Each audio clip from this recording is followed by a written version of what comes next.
So I've been going down an Instagram rabbit trail with focaccias and all the stuff people have been putting in focaccias on focaccias.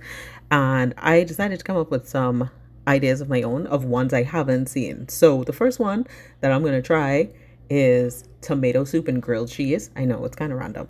But anyway, I put a whole can of tomato soup, and that's most of the water. And then I just added water to make up the difference. And this is just my regular sourdough focaccia recipe. I added olive oil, salt, a pinch of sugar, and then bread flour. And I mix it in my stand mixer. But like everything, you could use a bowl and added starter.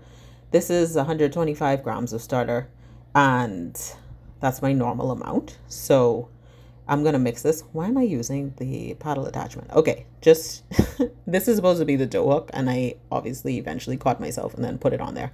But here we go. I did it until you'll see it slightly pulling away from the bowl. Then I covered with the plastic wrap. We're doing the stretch and folds. I'm not gonna lie, this looks like saltwater taffy. You'll see it's not as jiggly as normal, and that's not because it's not proof, but that's because I left it in the fridge overnight, so it's a little tight. Then I buttered this dish. I really want that crispy grilled cheese vibe, obviously. And I still put a little bit of olive oil.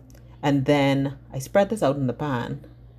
Oh, you can see that? It's so fluffy. But you see what I'm saying? It really looks like saltwater taffy because it's this weird orange color. Anyway, so now I'm going to put cheese cubes on the top here. And of course, I'm using cheese cubes instead of grated because I want them to melt and be these like pockets of cheese, really giving the oozy grilled cheese kind of vibe. And I'm going to fold this over and then put some more cheese on that side. Fold it over again and then turn it on its side down. And I'm going to, because this is what we want cheese to kind of, be everywhere. And I'm going to put more cheese on top. So I put this on the back side, you can see here, and then I'm going to fold it over well. I don't want cheese to leak out in the bottom just in case, because I don't want it to burn to the bottom or stick it to the pan. And then I'm just going to let it fluff itself out. I'm not going to spread it out. I'm just going to leave it. And then you could see here, I dimpled the top, made a tomato butter. All I did was just melt butter and tomato paste and some Italian seasoning together and dimpled that onto the top instead of just the plain olive oil. And here it is baked. You can see it poofed up super high. This came out good, and it does taste like tomato soup.